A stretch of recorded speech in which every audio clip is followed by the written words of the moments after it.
പതിറ്റാണ്ട് കാലമായി LDFും UDFും മാറി മാറി ഭരിച്ച ഈ മണ്ണിൽ രാഷ്ട്രീയ സമവാക്യങ്ങൾ ആകെ തകിടം മറിയുകയാണ്. വെറുമൊരു ഭരണമാറ്റമല്ല, മറിച്ച് കേരളത്തിന്റെ രാഷ്ട്രീയ ഭൂപടം തന്നെ മാറ്റിവരയ്ക്കപ്പെടുന്ന ഒരു വിപ്ലവത്തിനാണ് കളമൊരുങ്ങുന്നത്. ഇന്ന് രാഷ്ട്രീയ കേന്ദ്രങ്ങൾ ഉറ്റുനോക്കുന്നത് ഒരു പ്രധാന ചോദ്യത്തിലേക്കാണ്. LDFിന്റെ ഉരുക്കുകോട്ടകൾ എന്ന് വിശേഷിക്കപ്പെടുന്ന ഈ 51 മണ്ഡലങ്ങൾ ഇത്തവണ തകരുമോ? കഴിഞ്ഞ 3 തെരഞ്ഞെടുപ്പുകളിലും ഇടതുപക്ഷത്തെ കൈവിടാത്ത ഈ മണ്ഡലങ്ങളിൽ വിള്ളൽ വീഴ്ത്താനായി BJPയുടെ നേതൃത്വത്തിലുള്ള NDAക്ക് കഴിയുമെന്നാണ് നമുക്ക് മനസ്സിലാക്കാൻ സാധിക്കുന്നത്. പക്ഷേ ഇതിനേക്കാളൊക്കെ ഞെട്ടിക്കുന്ന മറ്റൊരു വാർത്തയുണ്ട്. 2026 നിങ്ങൾ വോട്ട് ചെയ്ത് അധികാരത്തിലേറ്റുന്ന സർക്കാരിന് വെറും 3 വർഷത്തെ ആയുസ് മാത്രമേ ഉണ്ടാകൂ എന്ന് പറഞ്ഞാൽ നിങ്ങൾ എന്താ വിശ്വസിക്കുമോ? ഒരു രാജ്യം ഒരു തിരഞ്ഞെടുപ്പ് എന്ന മോദി സർക്കാരിന്റെ മാസ്റ്റർ പ്ലാൻ കേരളത്തിന്റെ ഭരണകാലയളവിനെ എങ്ങനെ ബാധിക്കും?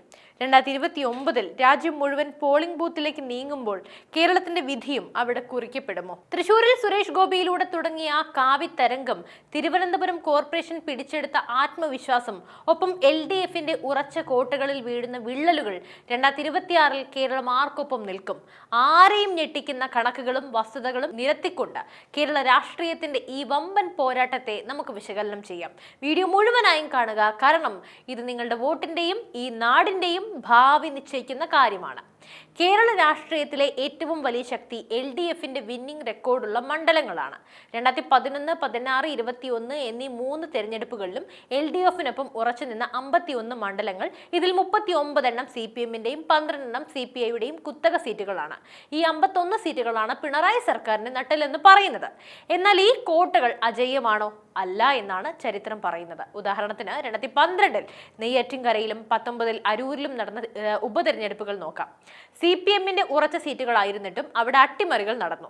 ശക്തമായ സ്ഥാനാർത്ഥികളും കൃത്യമായ തന്ത്രങ്ങളും ഉണ്ടെങ്കിൽ ഈ 51 സീറ്റുകളിൽ പകുതിയോളം, അതായത് 24 സീറ്റുകളെങ്കിലും തിരിച്ചു പിടിക്കാൻ കഴിഞ്ഞാൽ അധികാരം പിടിക്കാമെന്നാണ് UDF കണക്ക് കൂട്ടുന്നത്. പക്ഷേ ഇത്തവണ UDFന് കാര്യങ്ങൾ അത്ര എളുപ്പമല്ല. കാരണം ഈ 51 മണ്ഡലങ്ങളിൽ പലയിടത്തും പ്രധാന എതിരാളി UDF അല്ല, മറിച്ച് BJPയാണ്. തിരുവനന്തപുരത്തെ ആറ്റിങ്ങൽ, വാമനപുരം, നെയ്യാറ്റിൻകര മണ്ഡലങ്ങളിലും തൃശൂരിലെ കുന്നംകുളം, ഗുരുവായൂർ, പുതുക്കാട് സീറ്റുകളിലും പാലക്കാട്ടെ മലമ്പുഴയിലും BJP വൻതോതിൽ വോട്ട് വിഹിതം വർദ്ധിപ്പിച്ചിട്ടുണ്ട്. LDF കോട്ടകളിൽ വിള്ളൽ വീഴുന്നത് ആർക്ക് ഗുണമാകും? കഴിഞ്ഞ തദ്ദേശ തെരഞ്ഞെടുപ്പിലെ കണക്കുകൾ പരിശോധിച്ചാൽ BJP പലയിടത്തും LDFിന്റെ വോട്ട് ബാങ്കുകളിലാണ് കൈവച്ചിരിക്കുന്നത്. ഇത് UDFന് താൽക്കാലിക ലാഭം നൽകുമെങ്കിലും BJP 2ാം സ്ഥാനത്തേക്ക് ഉയരുന്ന കാഴ്ചയാണ് പലയിടത്തും കാണുന്നത്. കേരളം ഒരു ത്രികോണ മത്സരത്തിലേക്ക് പൂർണ്ണമായും മാറിക്കഴിഞ്ഞു. ഇതിന്റെ സൂചനയാണത്. ഇനി നമുക്ക് ഏറ്റവും നിർണായകമായ വിഷയത്തിലേക്ക് വരാം. കേന്ദ്ര സർക്കാർ ആലോചിക്കുന്ന വൺ നേഷൻ വൺ ഇലക്ഷൻ, ആ ഒരു നയം 2026 കേരളത്തിൽ നിയമസഭാ തെരഞ്ഞെടുപ്പ് നടക്കും. എന്നാൽ 2029 ലോക്സഭാ തെരഞ്ഞെടുപ്പിനൊപ്പം എല്ലാ സംസ്ഥാന നിയമസഭകളിലേക്കും തെരഞ്ഞെടുപ്പ് നടത്താനാണ് കേന്ദ്രം ലക്ഷ്യമിടുന്നത്. ഇത് യാഥാർത്ഥ്യമായാൽ 2026 അധികാരത്തിൽ വരുന്ന സർക്കാരിന് വെറും 3 വർഷം മാത്രമേ ഭരിക്കാൻ സാധിക്കൂ. അതായത് 5 വർഷത്തെ കാലാവധി പൂർത്തിയാക്കാൻ അവർക്ക് കഴിയില്ല. ഇത് രാഷ്ട്രീയ വൃത്തങ്ങളിൽ വലിയ ആശങ്കയും ചർച്ചയും ഉണ്ടാക്കിയിട്ടുണ്ട്. എന്തുകൊണ്ടാണ് ഈ നയം BJPക്ക് ഗുണകരമാകുന്നത്? ദേശീയ തരംഗമാണ് ഒന്നാമത്. ലോക്സഭാ തിരഞ്ഞെടുപ്പിനൊപ്പം നിയമസഭാ തിരഞ്ഞെടുപ്പ് നടക്കുമ്പോൾ വോട്ടർമാർ ദേശീയ വിഷയങ്ങൾക്ക് മുൻഗണന നൽകാനായി സാധ്യതയുണ്ട്. ഇത് നരേന്ദ്രമോദിയുടെ നേതൃത്വത്തിലുള്ള BJPക്ക് വലിയ മൈലേജ് നൽകും. രണ്ടാമത് ഭരണവിരുദ്ധ വികാരമാണ്. 3 വർഷം മാത്രം ഭരിക്കുന്ന ഒരു സർക്കാരിന് വലിയ വികസന പ്രവർത്തനങ്ങൾ പൂർത്തിയാക്കാനായി സമയം ലഭിക്കില്ല. ഇത് ഭരണവിരുദ്ധ വികാരം കുറയ്ക്കാനോ കൂട്ടാനോ ഇടയാക്കാം. മൂന്നാമത് സാമ്പത്തിക ലാഭമാണ്. തിരഞ്ഞെടുപ്പുകൾ ഒന്നിച്ച് നടക്കുന്നത് രാജ്യത്തിന്റെ ഖജനാവിന് വലിയ ലാഭമുണ്ടാക്കും. ഈ വാദം ജനങ്ങൾക്കിടയിൽ BJP സജീവമായി ചർച്ച ചെയ്യുന്നുണ്ട്. കേരളത്തിലെ പ്രബുദ്ധരായ വോട്ടർമാർ ഈ നീക്കത്തെ എങ്ങനെ സ്വീകരിക്കും? വികസന മുരടിപ്പും കടക്കെണിയും അനുഭവിക്കുന്ന കേരളത്തിന് കേന്ദ്ര ഭരണവുമായി ചേർന്ന് പോകുന്ന ഒരു സർക്കാർ വേണമെന്ന് ജനങ്ങൾ ചിന്തിച്ചാൽ 2029 കേരളത്തിന്റെ രാഷ്ട്രീയ ചിത്രം കാവ്യമയമാകാൻ സാധ്യത ഏറെയാണ്. കേരളത്തിൽ BJPക്ക് വോട്ടില്ല എന്ന് പറഞ്ഞിരുന്ന കാലമൊക്കെ കഴിഞ്ഞു. 2024 ലോക്സഭാ തെരഞ്ഞെടുപ്പിൽ തൃശൂരിൽ സുരേഷ് ഗോപി നേടിയ വിജയം വെറും ഒരു അത്ഭുതമല്ല, അതൊരു കൃത്യമായ പ്ലാനിങ്ങിന്റെ ഫലമാണ്. ക്രിസ്ത്യൻ വോട്ടുകളിലും നിഷ്പക്ഷ വോട്ടുകളിലും BJP നടത്തിയ കടന്നുകയറ്റം CPMനെയും കോൺഗ്രസിനെയും ഒരുപോലെ ഭയപ്പെടുത്തുന്നുണ്ട്. തിരുവനന്തപുരം കോർപ്പറേഷൻ ഭരണത്തിലേക്ക് BJP എത്തിയത് കേരള രാഷ്ട്രീയത്തിലെ ഒരു വോട്ടർ ഷെഡ് മൊമെന്റ് ആണ്. അതായത് വർഷങ്ങളോളം ചുവപ്പണിഞ്ഞു നിന്ന് തലസ്ഥാന നഗരിയിൽ കാവിപ്പട അധികാരം പിടിച്ചത് LDFന് വൻ തിരിച്ചടിയായി. DGP ആയിരുന്ന R ശ്രീലേഖയെ പോലെയുള്ള പ്രമുഖ വ്യക്തികൾ BJPയിലേക്ക് വരുന്നത് പാർട്ടിയുടെ സ്വീകാര്യത തന്നെ വർദ്ധിപ്പിക്കുന്നു.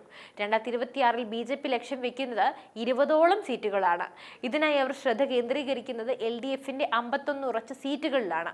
ഈ സീറ്റുകളിൽ CPMന് വോട്ട് കുറയുന്നത് BJPയിലേക്കുള്ള ഒഴുക്കിന്റെ ലക്ഷണമാണ്. പാലക്കാട് നഗരസഭയിലെ BJP ഭരണം, കാസർഗോഡ് ജില്ലയിലെ ശക്തമായ സാന്നിധ്യം ഇവയെല്ലാം കൂട്ടി വായിക്കുമ്പോൾ 2026 BJP വെറും ഒരു കാഴ്ചക്കാരനല്ല എന്ന് വ്യക്തമാണ്. LDFനെ താഴെ ഇറക്കാൻ UDF പ്രധാനമായിട്ടും ആശ്രയിക്കുന്നത് മലപ്പുറത്തെ മുസ്ലിം ലീഗ് കോട്ടകളെയാണ്. മഞ്ചേശ്വരം മുതൽ മണ്ണാർക്കാട് വരെയുള്ള 14 സീറ്റുകൾ ലീഗിന്റെ ഉരുക്ക് കോട്ടകളാണ്. ഈ സീറ്റുകൾ നിലനിർത്തുന്നതിനൊപ്പം കോൺഗ്രസ് തങ്ങളുടെ 12 ഹൈ ഫേവറബിൾ സീറ്റുകൾ അഥവാ ഇരിക്കൂർ, സുൽത്താൻ ബത്തേരി, പുതുപ്പള്ളി, ഹരിപ്പാട് തുടങ്ങിയവ കാത്തു സൂക്ഷിക്കുകയും വേണം. എന്നാൽ UDFനുള്ളിലെ കലഹങ്ങളും സ്ഥാനാർത്ഥി നിർണയത്തിലെ പാളിച്ചകളും അവർക്ക് വിനയാകുന്നുണ്ട്. BJP ഉയർത്തുന്ന വികസന രാഷ്ട്രീയത്തിന് മുന്നിൽ പലപ്പോഴും കോൺഗ്രസിന് മറുപടിയില്ലാതെ പോകുന്നു. കേന്ദ്രത്തിൽ നരേന്ദ്രമോദി നടപ്പിലാക്കുന്ന വമ്പൻ പദ്ധതികൾ, അത് ഹൈവേ വികസനമായാലും വന്ദേ ഭാരത് ട്രെയിനുകളായാലും കേരളത്തിലെ യുവാക്കൾക്കിടയിൽ വലിയ തരംഗമുണ്ടാക്കുന്നുണ്ട്. ഇത് കോൺഗ്രസിന്റെ പരമ്പരാഗത വോട്ടുകളിൽ വിള്ളൽ വീഴ്ത്തുന്നു. ഇന്ന് ഭാരതം ലോകത്തിന് മുന്നിൽ തലയുയർത്തി നിൽക്കുകയാണ്. 5ാം സാമ്പത്തിക ശക്തിയായി മാറിയ ഇന്ത്യ വൈകാതെ 3ാം സ്ഥാനത്തേക്ക് എത്തും. ഡിജിറ്റൽ വിപ്ലവം, ഇൻഫ്രാസ്ട്രക്ചർ ഡെവലപ്മെന്റ്, സ്റ്റാർട്ടപ്പുകൾ തുടങ്ങി എല്ലാ മേഖലകളിലും ഇന്ത്യ കുതിക്കുമ്പോൾ കേരളത്തിന്റെ അവസ്ഥ എന്താണ്? അതൊന്ന് ആർക്കെങ്കിലും ആലോചിച്ചൂടെ? കടക്കിണിയിൽ മുങ്ങിയ ഒരു സംസ്ഥാനം, ശമ്പളവും പെൻഷനും കൊടുക്കാൻ കേന്ദ്രത്തെ പഴിചാരുന്ന ഒരു സർക്കാർ, വികസനത്തിന്റെ പേരിലാകട്ടെ കേരയിൽ പോലെയുള്ള ജനവിരുദ്ധ പദ്ധതികൾ കൊണ്ടുവരാൻ ശ്രമിക്കുന്നവരാണിവർ. ഈ ഒരു സാഹചര്യത്തിൽ കേന്ദ്ര ഭരണത്തിന്റെ ഗുണങ്ങൾ നേരിട്ട് കേരളത്തിലേക്ക് എത്തിക്കാൻ BJPക്ക് ഒരു അവസരം നൽകണമെന്ന് വലിയൊരു വിഭാഗം ജനങ്ങൾ ആഗ്രഹിക്കുന്നുണ്ട്. വികസിത് ഭാരത് എന്ന സ്വപ്നത്തിനൊപ്പം വികസിത് കേരളം കൂടി ചേരണമെങ്കിൽ കേരളത്തിന്റെ രാഷ്ട്രീയ ശൈലി തന്നെ മാറേണ്ടതുണ്ട്. ജാതിയുടെയും മതത്തിന്റെയും ഒക്കെ പേരിൽ വോട്ട് പിടിക്കുന്ന പഴയ തന്ത്രങ്ങൾ ഇനി കേരളത്തിൽ നടക്കില്ല. 2026 ജനങ്ങൾ വോട്ട് ചെയ്യുന്നത് വികസനത്തിനും സുതാര്യമായ ഭരണത്തിനും വേണ്ടിയായിരിക്കും. അവിടെയാണ് മോദി ഗ്യാരണ്ടി പ്രസക്തമാകുന്നത്. 2026 കേരളം ആർക്കൊപ്പം നിലനിൽക്കും എന്ന് തീരുമാനിക്കുന്ന 3 പ്രധാന ഘടകങ്ങളുണ്ട്. യുവ വോട്ടർമാർ, രാഷ്ട്രീയത്തിനപ്പുറം തൊഴിലും വികസനവും ആഗ്രഹിക്കുന്ന പുതിയ തലമുറ. അവർക്ക് പ്രധാനമന്ത്രി മോദിയുടെ വിഷനോടാണ് കൂടുതൽ താല്പര്യം. സ്ത്രീ വോട്ടർമാരാണ് രണ്ടാമത്. മോദി സർക്കാർ നടപ്പിലാക്കിയ വിവിധ ക്ഷേമ പദ്ധതികൾ സ്ത്രീ വോട്ടർമാരെ വലിയ രീതിയിൽ സ്വാധീനിച്ചിട്ടുണ്ട്. കേരളത്തിലെ സ്ത്രീ വോട്ടുകൾ ആര് പിടിക്കുമോ അവർ ഭരിക്കും. മധ്യവർഗത്തിന്റെ ചിന്താഗതിയാണ് മൂന്നാമത്. അഴിമതിയും കമ്മീഷൻ ഭരണവും അടുത്തിരിക്കുന്ന കേരളത്തിലെ സാധാരണക്കാർക്ക് ഒരു മാറ്റം അനിവാര്യമാണ്. LDFന്റെ 51 സീറ്റുകളിൽ BJP നടത്തുന്ന അട്ടിമറി UDFനെ സഹായിക്കുമോ അതോ NDA തന്നെ നിയമസഭയിൽ നിർണായക ശക്തിയാകുമോ? കണക്കുകൾ പ്രകാരം 20% വോട്ട് വിഹിതം BJP കടന്നാൽ അത് കേരളത്തിലെ പല മണ്ഡലങ്ങളിലെയും ഫലം നിശ്ചയിക്കും. 2025 തദ്ദേശ തെരഞ്ഞെടുപ്പിൽ UDF മുന്നേറ്റം നടത്തിയെങ്കിലും BJP നേടിയ 15% വോട്ട് വിഹിതം 2026 20 മുതൽ 25% ഉയർന്നാൽ കേരളത്തിൽ തൂക്കുസഭയ്ക്കും സാധ്യതയുണ്ട്. 2026 തെരഞ്ഞെടുപ്പ് കേരളത്തിലെ ചരിത്രപരമായ ഏറ്റവും നിർണായകമായ ഒന്നായിരിക്കും. ഇത് വെറും ഒരു LDF-UDF പോരാട്ടമല്ല. ഇത് ഭാരതത്തിന്റെ വികസന കുതിപ്പിനൊപ്പം കേരളം ചേരണോ അതോ പഴയ രാഷ്ട്രീയ തടവറയിൽ തന്നെ കഴിയണോ എന്ന് തീരുമാനിക്കുന്ന പോരാട്ടമാണ്. ഒരു രാജ്യം ഒരു തിരഞ്ഞെടുപ്പ് എന്ന നയം വന്നാലും ഇല്ലെങ്കിലും കേരളം ഒരു മാറ്റത്തിന് തയ്യാറാണെന്ന സൂചനകൾ വ്യക്തമാണ്. ചുവപ്പ് കോട്ടകളിൽ വീഴുന്ന ഓരോ വിള്ളലിലും ഒരു പുതിയ കേരളത്തിന്റെ ഉദയമാണ് സൂചിപ്പിക്കുന്നത്. എന്തായാലും നിങ്ങളുടെ അഭിപ്രായം എന്താണ്? 2026 കേരളത്തിൽ കാവി തരംഗമുണ്ടാകുമോ? പിണറായി സർക്കാരിന് ഭരണ തുടർച്ച ലഭിക്കുമോ അതോ UDF അധികാരത്തിൽ വരുമോ? നിങ്ങളുടെ വിലയേറിയ അഭിപ്രായങ്ങൾ താഴെ കമന്റ് ബോക്സിൽ രേഖപ്പെടുത്തുക. ഈ വീഡിയോ നിങ്ങൾക്ക് ഇഷ്ടപ്പെട്ടുവെങ്കിൽ തീർച്ചയായും ലൈക്ക് ചെയ്യുക, ഷെയർ ചെയ്യുക. കേരള രാഷ്ട്രീയത്തിലെ പുതിയ മാറ്റങ്ങളും വിശകലനങ്ങളും തത്സമയം അറിയാനായി നമ്മുടെ ചാനൽ സബ്സ്ക്രൈബ് ചെയ്യുക. മറ്റൊരു വിഷയമായി വീണ്ടും എത്തും വരെ നന്ദി.